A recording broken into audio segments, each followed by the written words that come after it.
본 방송에서 제공하는 투자 정보는 투자 판단에 대한 조언입니다.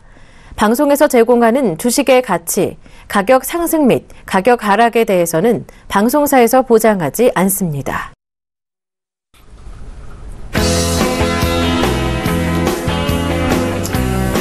자, 안녕하십니까. 대박플러스의 김선윤 멘토입니다. 반갑습니다. 자, 오늘부터는 제가 강의를 한다고 말씀을 좀 드렸습니다. 우선 오늘은 그 시장에 대한 얘기와 매자닝과 뭐 좀 시비나 뭐 이런 삼자 배정이나 간단한 것부터 시작을 해서 차근차근 좀 진행을 해볼까 하는데요. 우선 여러분들께 몇 가지 좀 말씀을 좀 드려보자면 오늘 시장 굉장히 괜찮은 모습이었습니다. 전체적으로 양호했고 글로벌 증시 상황이 꾸준하게 조금 잘 돌아가고 있는 것 같아요. 그래서 제가 오늘 여러분들께 시작부터 바로 해드릴 거는 시황 얘기를 정말 길게 할 수도 있다는 거 들으시면 될 것 같습니다. 자, 그래서 오늘 제가 여러분들께 하고자 하는 강의 내용은 우선 첫 번째 시황 얘기를 좀 드릴 건데 미지의 세계라고 제가 제목을 지어봤어요. 갑자기 심오해집니다, 여러분. 네. 자, 미지. 이거 왜 이럴까요? 네, 이게 익숙지가 않아서 그래요. 사실 이 강의는, 제가 지난주 토요일 날 그 송도 강연회에서 진행을 했던 그런 좀 내용입니다. 이렇게 보시면 될 것 같아요.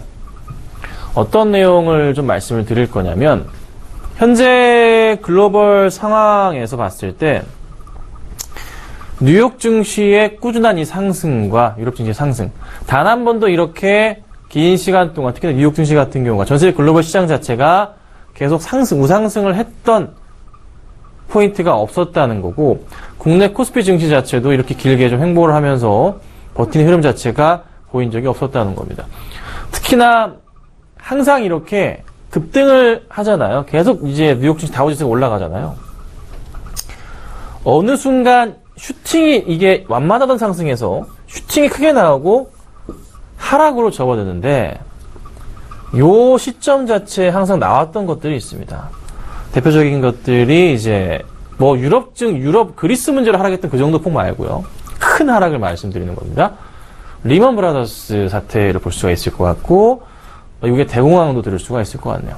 그러니까 큰 시대적인 흐름에서의 상승, 급등이 나온 이후에 급락이 항상 나오는데 현재는 어떤 좀 모습이냐면 차트상의 흐름에서는 상승을 이렇게 하는데 급등을 하기 전초의 모습을 보이고 있다라고 생각을 좀 하고 있습니다. 자, 대외적인 상황에서 현재 국내 증시를 비롯해서 전 세계 금융시장의 이 3분기 왜 이러죠? 3분기 구간 7월부터 해서 8월, 9월의 시점 자체가 악재거리가 없는 그런 시장이라고 볼 수가 있을 것 같아요. 자, 악재가 발생하는 시점 자체가 언제냐면은 9월에 그제서야 좀 발생을 합니다. 어떤 악재가 있냐 하면 9월에 유럽연합회의가 있습니다. 그때 이제 영국의 브렉시트 문제나 여타 주변국들의 그런 포괄적인 문제를 다루게 됩니다. 그리고 7월도 FOMC 회의가 있고 8월도 있지만 중요하지 않고요. 9월에 또 미국의 금리 인상에 대한 논의가 있을 가능성을 열어두셔야 될 것 같습니다. 그래서 당장에 있어서 이 3분기 시장에서는 전혀 시장의 악재거리를 사실 찾아볼 수가 없습니다. 지금 최근 들어서 재밌는 현상들이 나타납니다. 어떤 현상들이 나타나고 있냐면 여러분 아시죠? 글로벌 증시가 이렇게 가다가 브렉시트 때문에 그렇죠? 쫙 밀렸다가 단번에 이렇게 올라왔습니다. 현재 약 90% 가깝게 회복을 좀 해놓은 상태입니다. 그렇죠. 그런데요, 환율에 대한 포인트가 많이 가치가 폭락을 하고 엔화 가치가 폭등을 하고 파운드 폭락, 엔화 가치 폭등 여러 포인트가 나왔지만 그 엔화 흐름 자체가 사실 떨어지고 나서 회복 자체가 굉장히 좀 늦어요. 바닥에서 기고 있는데 증시는 회복을 다 해버렸거든요. 금값도 많이 올랐지만은 쉽게 떨어지질 않고 있습니다. 뭐지? 글로벌 지수는 올랐어요. 회복을 다 했어요. 얘들은. 유가는 이제 60달러 분 움직이고 있고. 뭔가 유가가 떨어지지도 않아요. 다시 올라갈 기미를 보입니다. 인플레이션에 대한 우려감이 걱정이 되지 않으신가요? 그 인플레이션이 나오게 된다면 전 세계 글로벌 증시의 그 상승 흐름을 봤을 땐 큰 상승이 나오기 직전의 포인트들이 현재 비일비재하게 보여지고 있습니다. 그리고 리먼 브러스 사태가 뭐였나 문제가 결국 집값, 대출에 대한 부분이 크게 사태를 만들었고 큰 문제를 발생시켰잖아요. 전 세계 글로벌 증시를 꽂아내렸습니다. 자, 그런데요. 우리나라의 현재 금리 인상에 대한 포인트가 나오지 금리 인하를 하고 있죠. 미국은 금리 인상을 합니다. 근데 저는 이렇게 봅니다. 국내에서 어찌됐던 미국 쪽에서 금리 인상을 몇 차례 끝낸 다음에 우리나라도 내년이나 내년 말, 저희가 볼 때는 내년 말이나 후내년 초에 금리 인상을 우리나라에서 다시 복귀를 시킬 가능성이 있는데 우리나라에서 금리 인상을 한다고 해서 사실 크게 문제가 되진 않을 것 같아요. 정상적인 행동이니까. 제가 걱정하는 건 그겁니다. 최근에 중국의 베이징의 집값이 다시 꿈틀대고 있습니다. 여러분. 중국의 경제, 전 세계 경제의 중심이 중국에 있는데 이 중국의 문제점 자체, 미국 리먼 브러더스 사태 이후 중국에서 만약에 집값에 대한 폭락 흐름이 나와버린다면 전 세계 증시가 제2의 혼돈기가 오지 않을까 생각이 듭니다. 우선 영국의 브렉시트 사태로 인해서 어떻게 됐습니까? 너도 나도 뭐 네덜란드를 비롯해서 여기저기 유럽 국가들이 우리도 이 유럽 연합 자체를 탈퇴할래 이렇게 하니까 유럽 연합에서 어떻게 해요? 죽고 잡냐? 영국 받잖냐? 그리고 영국 내에서도 어떻게 됩니까? 겁먹어서 재투표하자. 막 이렇게 하잖아요. 어떻게 돼요? 일단 유럽 연합은 방어막을 구축을 시켰어요. 이번에 이 브리메인이 아닌 브렉시트의 투표 결과로 인해서 유럽 연합은 오히려 더 땡땡해졌다고요. 웬만한 다른 나라 국가에서 우리도 나갈래, 우리도 유이 탈퇴할래, 유럽 연합 탈퇴하려고 아우성을 쳐봤자 니들 영국 어떻게 됐어? 봐봐. 어떻게 하나 우리가 가만 안 둘 거야. 메르켈 총리와 올랑드 프랑스 대통령 다 벼르고 있잖아요. 째려보고 있습니다. 가만 놔두질 않는다는 거죠. 본보기로 영국이든 뭐가 됐든 만약에 탈퇴를 할 경우엔 그 나라 하나를 파탄 지경에 만들어버릴 거라는 거죠. 그 흐름이 나올 겁니다. 영국은 굉장히 지금 갑자기 영국이란다. 유럽은 땡땡해졌어요. 근데 중국에서 만약에 집값 문제가 터져버린다면 유럽연합 어떻게 할 수가 없습니다. 저는 이게 한 번은 올 것이다라고 봅니다. 중국은요, 경제적으로 조금 금융자산에 대해서는, 금융에 대해서 아직까지 굉장히 취약한 나라 중에 하나입니다. 아시겠지만, 이전에 이제 중국 상해 증시가 급등을 막 했었죠. 2천에서 4천까지 갔다가 확 떨어졌습니다. 깨고 다시 막 이렇게 왔다 갔다 3,000포인트 근처에 있죠? 학교를 다닌 중학생조차도 그 증권거래소에 방문을 해가지고 계좌를 만들고 싶어 할 정도로 그런 분위기가 조성이 됐다는 거죠. 폭락을 했습니다.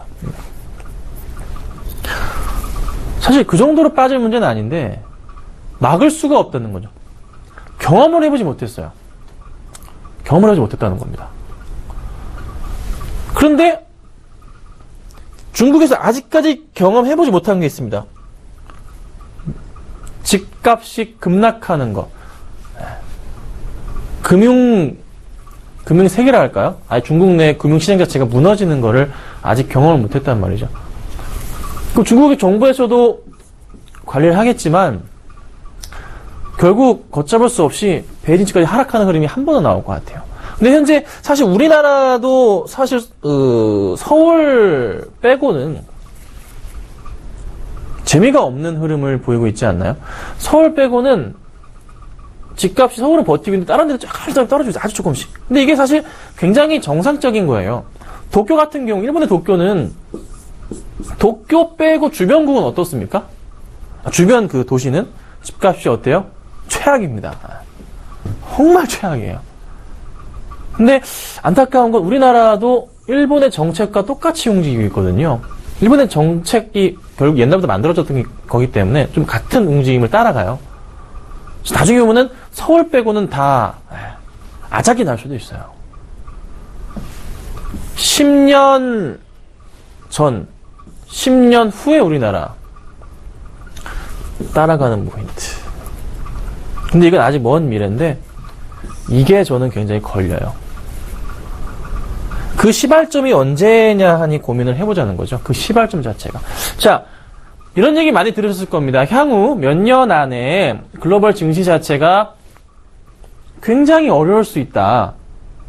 아주 대형 글로벌 이 증시 자체에 이런 현 시장에서 이런 폭락장이 올 수가 있다라고 많이들 생각하고 알고 계실 겁니다. 하도 많이 들으니까. 그래서 지금 문제로 제기되는 것은 뭐 우리나라가 금리 인상을 몇 차례 하게 될 경우나 여러 가지 이슈들이 있는데, 그리고 또 하나 뉴욕 증시 다우지수 같은 경우가 가장 긴 시간 동안 장기 랠리를 하고 있다는 거. 급락 없이. 그런 포인트들이 있죠. 그럼 시발점이 언제일까요? 중국에서 저는 지금 위안화 가치를 잡아주고 있지만 그 고삐를 놓으면서 다시 우리나라가 금리 인상을 하듯이 중국에서도 그런 포인트가 나올 때, 그때가 전 시발점이라고 봅니다. 지금은 아닐 겁니다. 그리고 중국의 GDP 성장률 자체가 4%대, 3%대 흐름이 눈에 보이기 시작할 때, 특히나 4 아래, 3 후반대가 4가 깨지고 막 이렇게 이게 지속이 될 때 걷잡을 수 없는 후폭풍이 발생할 겁니다. 중국이라는 나라는 경제 유지를 하기 위해서요, 5년에 한 번씩 인구 1000만 이상의 대도시가 생겨나야지 GDP가 6에서 7%대를 맞출 수가 있는 그런 흐름을 갖고 있습니다. 중국이라는 나라는요. 개발을 통해서 GDP가 올라갈 수 있는 건데, 이게 한계가 다다르고 있다는 거죠. 우리나라도 지금 전형적으로 보여줍니다. 우리나라 현재 대통령이 바뀔 때마다 성장률이 어떻게 됩니까? 1%씩 떨어집니다. 대통령이 바뀔 때마다요, 1%씩 떨어져요. 떨어져. 지금 몇 %대예요? 2%대입니다. 그전 대통령 때 3%, 그전 4%, 그전 5%, 그전 6%였는데요. 뚝뚝뚝뚝 떨어집니다. 곧 제로 성장이 다가온다는 거죠. 다음 대통령께서 어떻게 하실지 모르겠지만 1%대나 0에서 1% 성장을 가지고 싸워야 된다는 거죠. 그럼 분명히 지금 시점에서는 한 번의 상승은 나와줘야 돼요. 항상 모든 시장은 완만한 상승에 슈팅이 나오고 떨어지기, 종목도 마찬가지잖아요. 그럼 그 시발점, 이런 급등장의 시발점이 저는 이번 3분기라고 봅니다. 저는 그래서 3분기 시장을 슈퍼 증시라고 생각합니다. 슈퍼를 붙이고 싶습니다. 슈퍼 3분기. 네.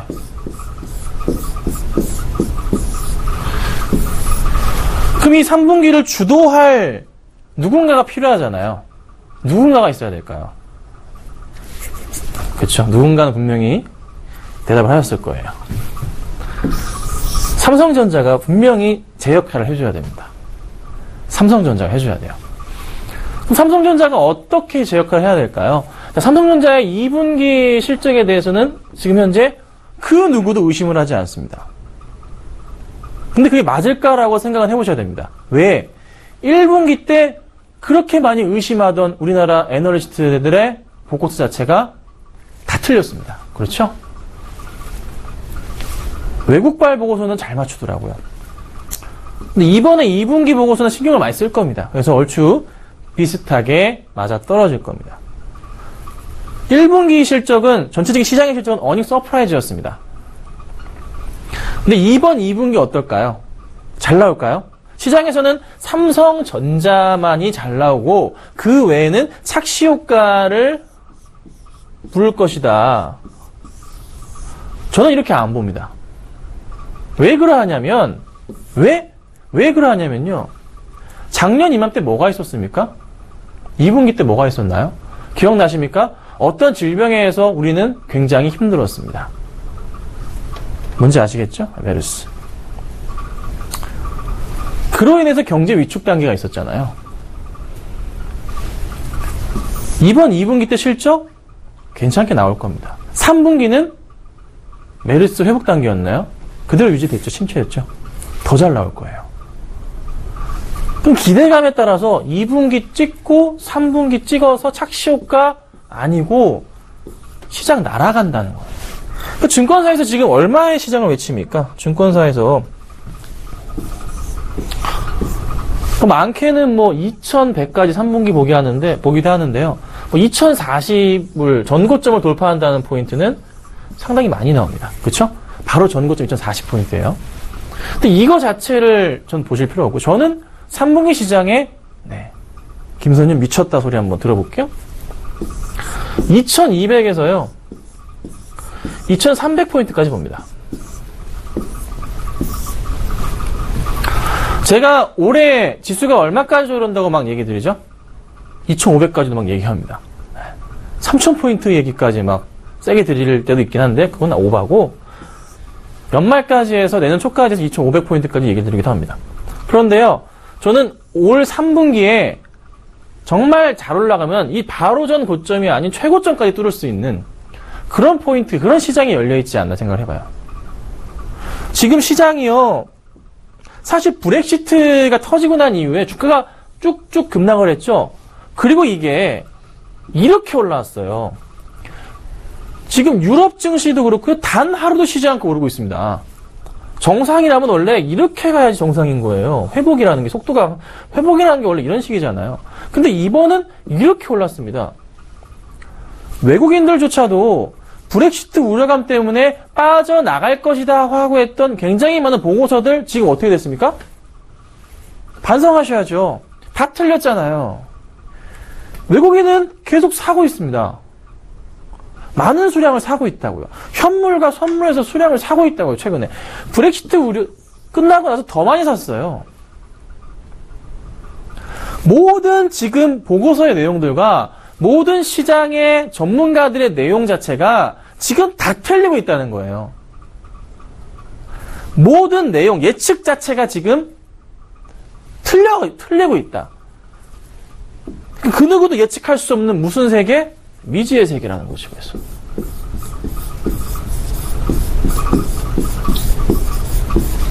미지의 세계라는 겁니다. 여러분들은 당장의 세계, 이 시장을 예측할 수 있나요? 근데 제가 보건대 이런저런 악재거리 자체가 시장에 없어요. 그렇게 크게 다가올 게 없어요. 9월 중순까지는. 그러니까 계속 상승을 할 수밖에 없는 시장인데. 그러니까 저도 브렉시트 때문에 크게 급락했던 지지난주 금요일 오후장부터 우리 가족분들에게 매수 사인을 드리고요. 월요일 오전에 매수 사인 드리고 이렇게 드렸습니다. 외국인들의 낌새가 심상치가 않았기 때문에. 그러면 다시 이어서 삼성전자 같은 경우가 실제 굉장히 잘 나온다고 합니다. 착시 효과가 생기냐? 그렇지 않을 겁니다. 지금 기업들의 보고서들 보면요. 2분기 실적에 대한 기대감이 높아지고 있습니다. 또 틀린 거란 말이에요. 기관과 애널리스트는 또 틀린 거예요. 그러면 삼성전자 혼자만이 지수를 끌어올리는 게 아니라 여타 다른 종목들 알파 이게 베타가 된다는 거죠. 다른 종목들까지 시장을 이끌어버린다는 거죠. 그러면서 추가되고 가면서 지수가 상승을 할 수밖에 없는 그림이 될 겁니다. 많이 오를 거예요. 코스닥 마찬가지겠죠. 자, 코스닥 같은 경우가 이제 저희가 기준으로 잡는 선은 코스피 2000포인트 코스닥 얼마? 700 맞아요. 네. 다 알고 계시죠? 요 포인트에서 항상 우리가 기준을 잡고서 대응합니다. 그렇죠? 근데 바로 코앞에 있어요. 두 개 다. 네. 오늘 코스피가 조금만 올라서 2000이었습니다. 코스닥은 한 1, 2% 더 오르면 되겠죠. 이게 코앞이에요. 이번 주 안에 2000포인트 안착을 할 가능성도 열어둬야 될 것 같아요. 열어둬야죠. 그럼 자, 여기서 정말 중요합니다. 3분기 시장이 이렇게 제가 긍정적인 이슈로 말씀을 드리고 있는데, 긍정적으로 보고 있다고 제가 말씀을 드리고 있는데, 여러분들은 도대체 어떤 업종을 사야 되고 또 어떤 테마를 사야 되냐, 참 고민이 많으실 것도 같아요. 우선 제가 보건대 업종이라 하면 몇 가지 중요한 업종들 체크를 하셔야 됩니다. 자, 현재 20대 국회가 이제 본격적으로 시작을 하는 것 같아요. 20대 국회요. 20대 국회입니다. 국회가 시작을 하는데 관련 규율, 정책, 규정, 요거 요즘 규제 이런 거 보시나요? 다 어떻게 되죠? 요즘에 정부에서 내놓는 규제에 대한 부분이 어떻습니까? 뭐예요? 죄다 중요한 게 완화입니다. 그쵸? 완화입니다. 그리고 실질적으로도 제가 굉장히 우려스러웠던 게 결국 터졌어요. 중국이 게임을 잘 만들어요. 우리나라의 게임을 잘 만들어요. 이런 거를 사실 논할 가치가 없었던 게 불과 2년, 작년입니다. 그런데 요즘에 심심치 않게 보이는 기사들 가운데 우리나라 게임 시장은 중국에 뺏겼다. 속주국이다. 청나라 때랑 똑같다. 우리나라의 게임 산업 자체. 결국 정부에서 고삐를 재고 규제를 하면서 보여줬던 그게 결국 칼이 돼서 돌아와서 산업을 죽이고 있다는 거죠. 제약, 바이오, 칼. 이 궁극적인 문제가 뭡니까? 지금 10조에 대한 자금을 정부에서 추경을 한다고 합니다. 옛날에도 10조였습니다. 계속 돈을 풉니다. 근데 그 전에 추경하는 자금들은 다 어디로 갔습니까?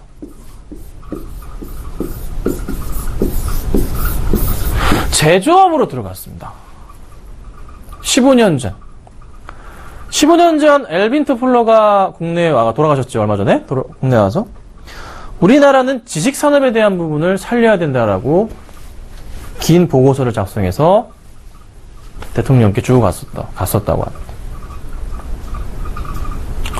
근데 이제 그 당시에 그거를 살며시 지휘받고 제조업에 투자를 많이 하셨죠. 지금의 결과가 뭡니까? 지금의 결과가 뭐죠? 조선. 이건 돈을 갖다 쏟아 부어도 안 돼. 대우조선해양의 분식회계? 미국이었으면 상장 폐지에 천문학적인 소송 금액을 떠안고 징역 70, 80년을 삽니다. 되는 게 없어요. 제조업 자체가 모든 게 다 아예 뭘 해도 돈을 100조를 갖다 부어도 바로 옆에 있는 중국 못 이겨요. 100조를 갖다 부어도. 경제 규모 아시죠? 우리나라의 몇십 배입니다. 결국에 이제서야 이 추경에 대한 부분을 어디다 쏟아 부을 거냐. 그게 이제 막 논쟁이 되고 있는데, 강력히 호소하는데, 제조업에 붙지 마십시오.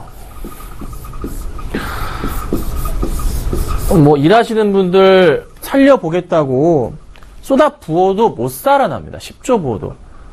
부을란 100조를 붓든가. 차라리 새롭게 제약 바이오나 헬스케어나 화장품이나 적은 비용으로 고효율을 낼 수 있는 사업권에 투자를 해야 된다는 거죠.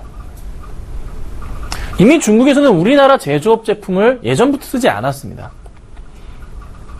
그게 문제라는 거죠. 잘 보세요. 중국에 중국이 우리나라가 잘 팔면 되지. 근데 중국 사람들이 우리나라 제조업 제품을 사용을 이제 안 해요. 마찬 안 해요. 뭐하러 해요? 전 세계 사람들 것도 우리나라 거 잘 안 써요, 이제. 몇몇 특정 제품들 하지만, 그냥 우리나라 제품 자체는 애매해졌어요.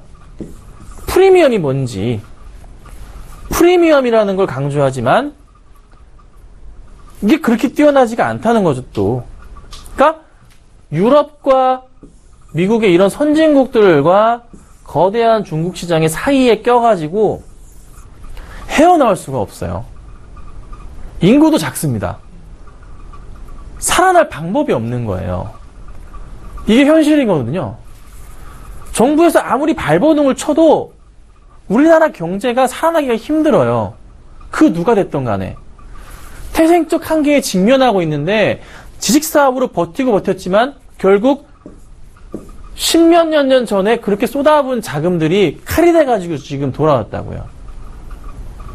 우리가 지금 그런 상황입니다. 그럼 이걸 어떻게 살려야 되냐? 네. 못 살립니다. 당장엔 못 살립니다. 앞으로 10년 동안 제대로 된 투자를 해야지 이게 살아날 수가 있다는 거죠. 그럼 여러분들은 말씀드렸다시피 전 세계 글로벌 증시에 만약에 폭락장이 오게 된다면 우리나라 증시가 어떻게 될까요? 굉장히 힘들어지겠죠. 살아날 수 있는 방법은 있습니다. 우선 정말 죄송하신 말씀이지만 말씀드리자면 통일 얘기 아시죠? 통일을 하면 좋은데요. 우리 세대 아니에요. 제 아들 딸들이 얘기해야 될 대목이지 현재 제가 볼 때 우리 세대에서 이 통일에 대한 부분을 준비할 필요는 없을 것 같습니다.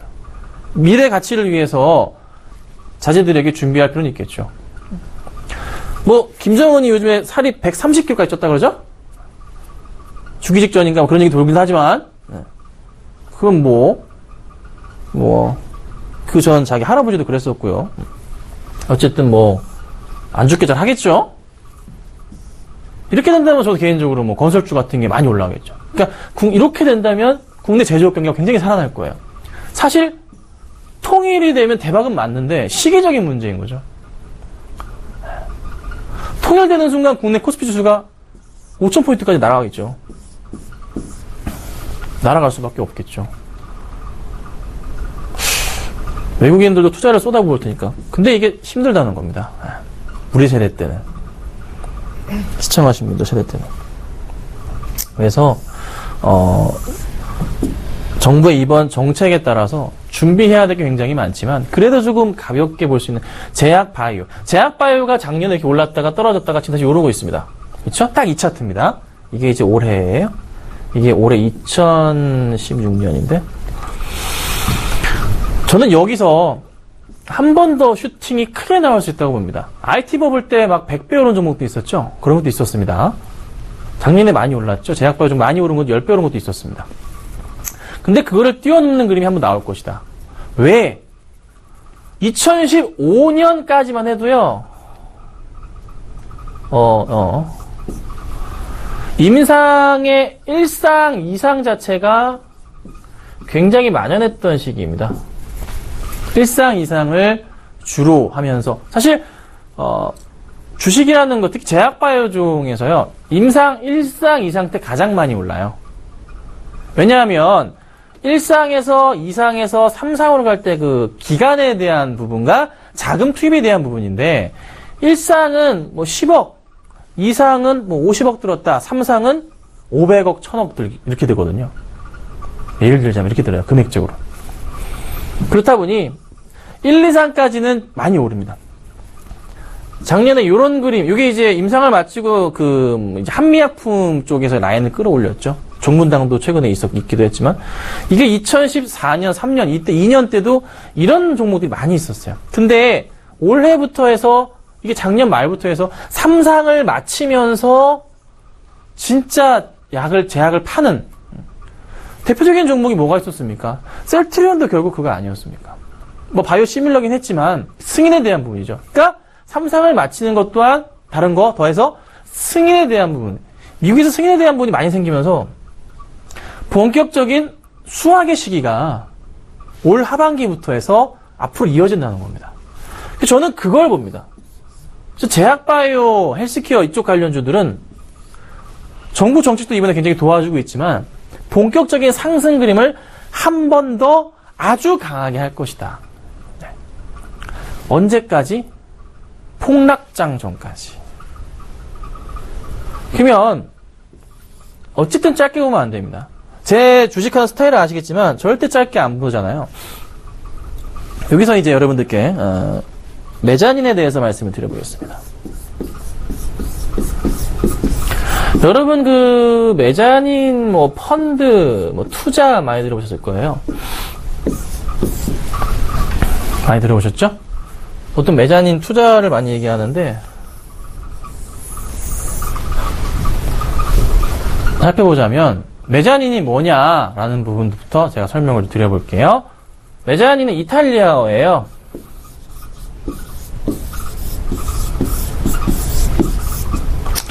(1층하고요) 2층이 있습니다. 1층과 2층 사이의 공간이 있죠? 여기를 메자닌이라 그럽니다. 그럼 1층은 뭐고 2층은 뭐야? 경제, 금융자산, 이 투자에 대해서 해볼 때. 그걸 설명을 드릴게요. 두 가지죠. 자, 메자닌이라 하면 보통 이렇습니다. 채권의 이자와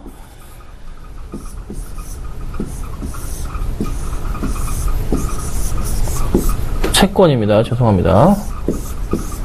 채권 이자와 그 다음에 시세 차익을 주로 얘기합니다. 이게 1층과 2층입니다.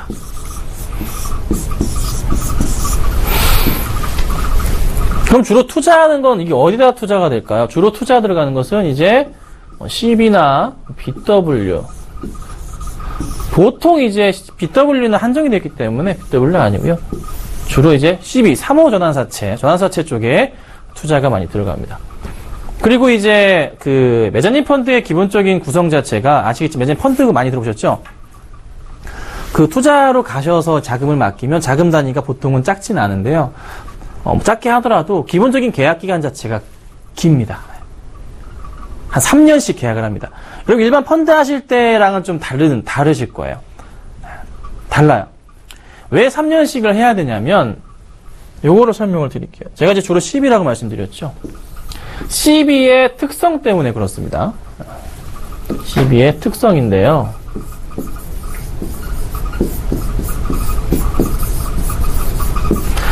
CB의 특성이 뭐냐면 우선 1년 동안 보호예수입니다.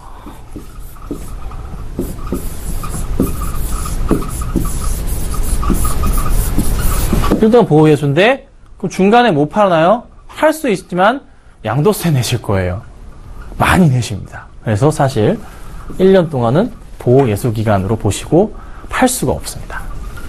대신에 이게 가장 큰 단점이라면 단점일 수가 있을 것 같아요. 대신에 또 여러 가지 장점들이 있겠죠.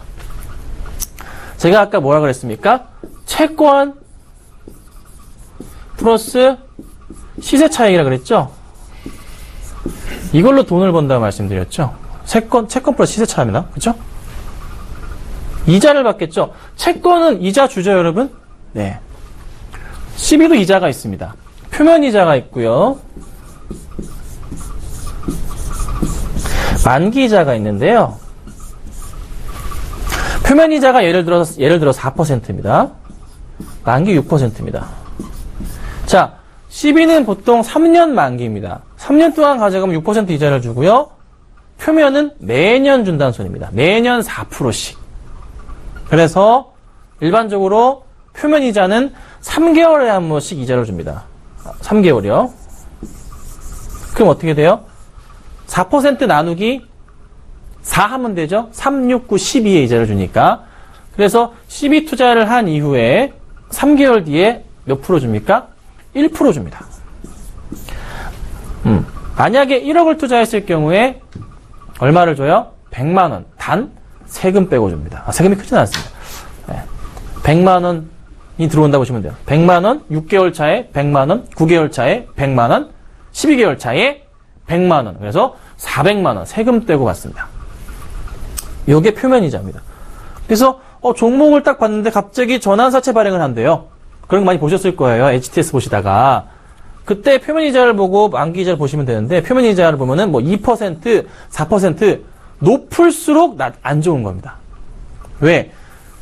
회사에서 자금이 필요로 해서 발행을 하는 것이고, 그렇죠? 그냥 발행하는 경우도 있지만 보통 그렇지는 않습니다.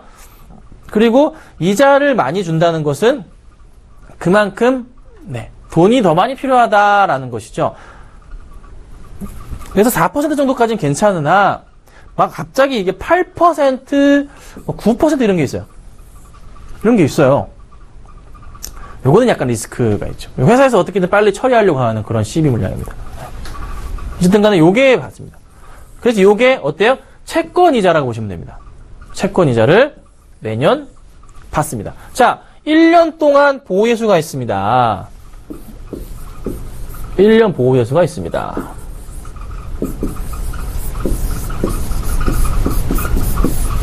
보호예수가 있는데요. 10,000원에 샀습니다. 계산하기 편하게.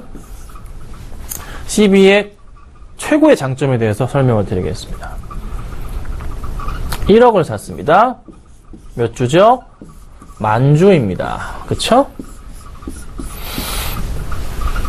CB는요, 3개월마다 전환가액 변경, 1에서 3개월마다 설정에 따라서 다르지만 보통 3개월마다 전환가액 변경을 합니다. 전환가 변경. 예를 들어서 10,000원에 1월 1일 날 샀습니다. 근데 이게 갑자기 3월 1일 날 주가가 떨어져가지고 얼마나 떨어져 있습니까? 약 5,000원 부근에 있습니다. 그러면 여러분 생각해보세요. 주식으로 10,000원을 샀어요. 10,000원에 샀어. 1억을 10,000원에 샀어요. 만주를 갖고 있습니다. 주식으로 5,000원 떨어졌어요. 평균 단가를 5,000원으로 낮추려면 얼마를 더 사야 됩니까? 여기서 갑자기 1억이라고 하신 분들은 산수 공부를 다시 하셔야 됩니다. 1억 샀는데 1억 더 사면 평균 단가는 얼마? 7,500원입니다. 그렇죠? 맞죠? 2억을 더 사도 6,000원대. 3억을 더 사도 4억, 5억, 6억, 7억, 8억, 9억을 더 사도 정확히 5,000원이 안 옵니다. 거의 맞추려면 99억을 더 사면 1% 차로 5,000원은 될 수 있겠죠.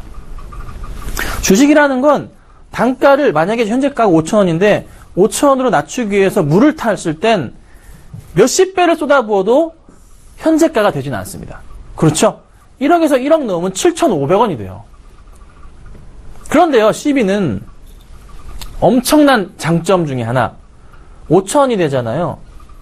그럼 일주일, 한 달치 가중 평균을 따져서 그 주변에 최근의 가격을 따져가지고 5,000원 부근으로 낮춥니다. 3개월이나 1개월마다 낮춰버려요. 또한 만약에 다시 6개월 뒤에 얘가 올라가 있으면은 올라갈 땐 전환가를 해서 발행가를 변경했잖아요. 근데 올라가 있으면은 전환을 안 합니다. 또 장난 아니죠. 그 5,000원으로 낮춰버려요. 그러면 내 주식 수는 몇 주예요? 2만 주가 되는 거예요. 네, 2만 주가 되는 겁니다. 생각해보시면 메자닌 투자라는 거가 결국 CB랑 BW 쪽 투자라는 건데 이게 요 근래 생겼습니다. 그 전까지 몇 년 전까지만 해도 시장에 메자닌 투자가 뭐야? 이런 용어조차 굉장히 생소했었어요. 요즘 들어서 이게 생겼다고요. 요즘 들어서 우리 일반 개인 투자자분들이 조금씩 귀에 듣는, 그래도 제가 요즘 오늘 얘기해서 이게 뭐야? 처음 들으시는 분들 굉장히 많으세요. 요 근래 들어서 조금 투자자들에게 알려지기 시작했습니다. 왜? 굉장히 안정적인 구조를 갖고 있습니다. 채권에다가 시세 차익까지. 그럼 만약에 주식이 상폐되면 어떡해? 상폐되는 종목을 하면 안 되겠죠. 그 정도는 잘 판단을 해야 됩니다. 근데 재밌는 점은 투자를 들어갈 때 있어서 이 종목 자체가 갑자기 상폐가 되지는 않잖아요. 그리고요, 상폐가 되기 위한 조건, 영업이익이 5년대 적자였다가 갑자기 1년 딱 흑자로 돌아섰어요. 그럼 또 4, 5년 동안 안전하죠. 아무 문제가 없어요. 예. 기본적으로 해서 그런 걸 잘 골라 하겠죠. 분산 투자 다 하겠죠. 또 재밌는 거 보세요. 제가 전환가액을 변경할 수 있다고 말씀드렸습니다. 그쵸? 투자를 딱 시작했습니다. 10,000원에. 시작했어요. 7,000원이 됐습니다. 낮춰요. 3,000원이 됐습니다. 전환가액 낮춰요. 6,000원이 됐습니다. 그대로 전환가액 3,000원으로 현재 유지가 되고 있습니다. 1년 뒤에 어떻게 해요? 다시 이게 10,000원이 됐습니다. 전환가액 안 바꿉니다. 3,000원으로 이렇게 갑니다.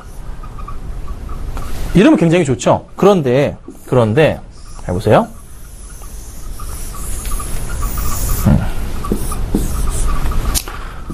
6개월 뒤에 6,000원이 됐습니다. 전환가액 바꿉니다. 9개월 뒤에 4,000원이 됐습니다. 전환가액 낮춥니다. 계속 내 주식수는 늘어납니다. 12개월 뒤에 2,000원이 됐습니다. 내 주식수는 1억을 했으면은 만주였지만은 2,000원이 되면 몇 주가 됐을까요? 그때는 5만 주가 됐겠죠? 5만 주를 현재 보유 중입니다. 그런데 1년 보호개수죠? 바꾸자마자 어떻게 해요? 주식으로 바꿀 수가 있습니다. 여기 뭐 했어요? 이자 받았어요. 골 때립니다. 손해를 봐요? 안 봅니다. 왜 이게 요즘에서야 이렇게 막 서서히 고개를 들을까요? 제 개인적인 소견이지만 사실 CB 투자를 하는 쪽 자체는 보통 이제 CFO들 회사 이제 주변에 이제 법인이나 뭐 저축은행 쪽이나 자문사 쪽이 굉장히 많아요. 아니면 지인들인데 큰 손들이라 볼 수가 있어요. 그러니까 일반 개인들에게 사실 갈 수가 없는 도움을 청해도 사실 회사 입장에서 몇 천만 원 들고 와서 CB 투자를 받을 수는 없는 거잖아요. 그리고 CB의 특성상 6개월 안에 49개의 투자를 할 수 있습니다. 그러니까 자문사로 30억이 들어와도 한 번이고요. 개인이 1억이 들어와도 한 번인 겁니다. 49번. 그리고 이 한 번의 투자 안에서도 49번, 3호 조합이라는 거죠. 그렇다 보니 많은 개인들에게 이거를 알려가지고 뭐 투자를 유치하고 할 수가 없다는 거죠. 그래서 개인들한테 뭘 합니까? 유상증자랍니다. 할인을 하죠. 일반 공모는 몇 프로 합니까? 30%입니다. 삼자 배정은 10% 정도 합니다.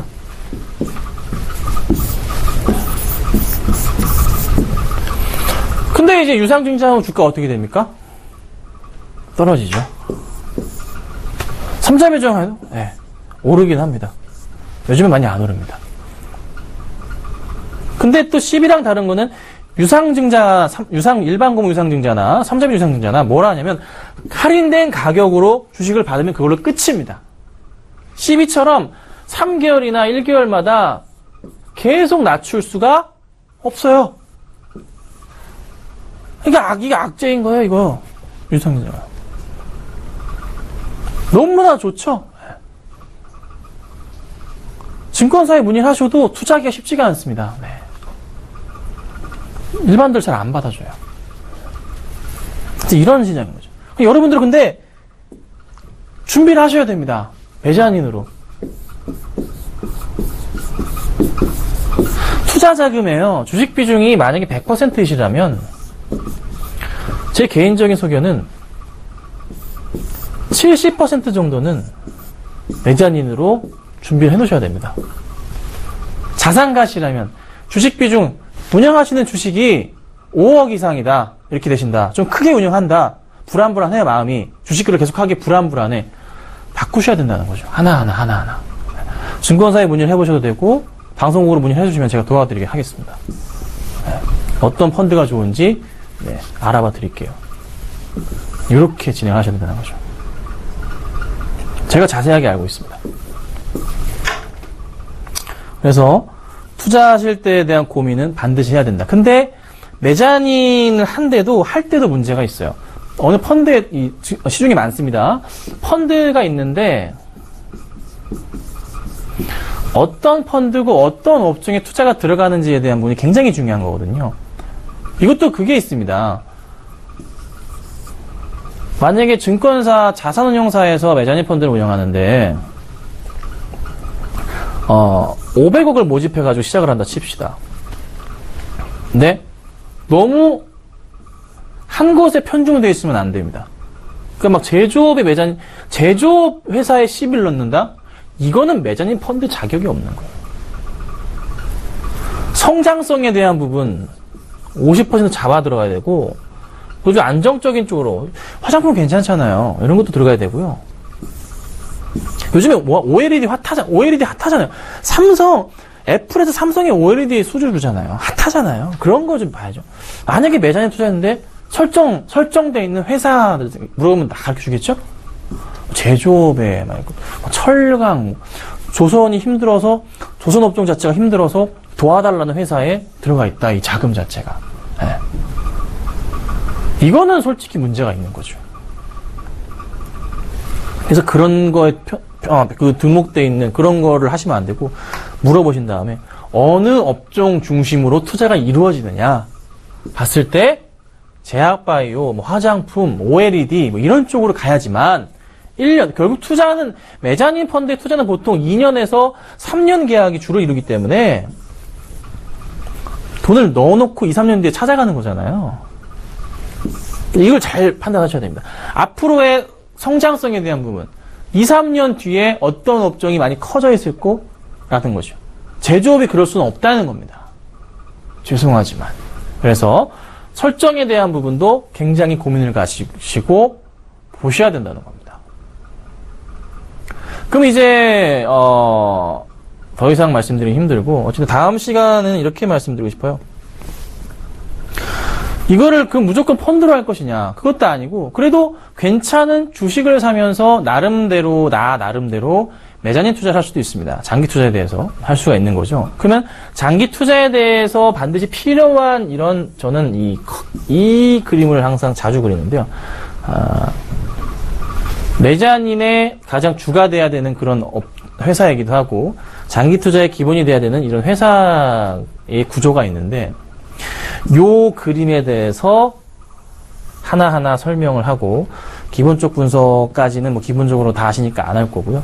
좀 상세한 얘기를 가능하면 제가 할 수 있으면 드리도록 하겠습니다. 할 수 있다면. 네. 그래서 다음 시간 때는 요 얘기를 제가 좀 드려보도록 하죠. 자, 그래서 오늘 제 강의가 어떠셨는지는 모르겠습니다. 오랜만에 강의를 좀 했고요. 다음 시간에는 좀 더 재밌는 얘기를 제가 할 수 있다면 꼭 드려보도록 하고, 그리고 시장에서 꼭 살아남으시고요. 큰 수익을 내시는 그런 투자자가 됐으면 좋겠습니다. 저는 성향상 단기 트레이딩을 하지 않기 때문에 장기적 관점에 대응을 하실 분들은 관심 있게 보시면 될 것 같습니다. 고생 많으셨고요. 저는 저녁 9시 주식 챔피언에서 뵙겠습니다. 감사합니다.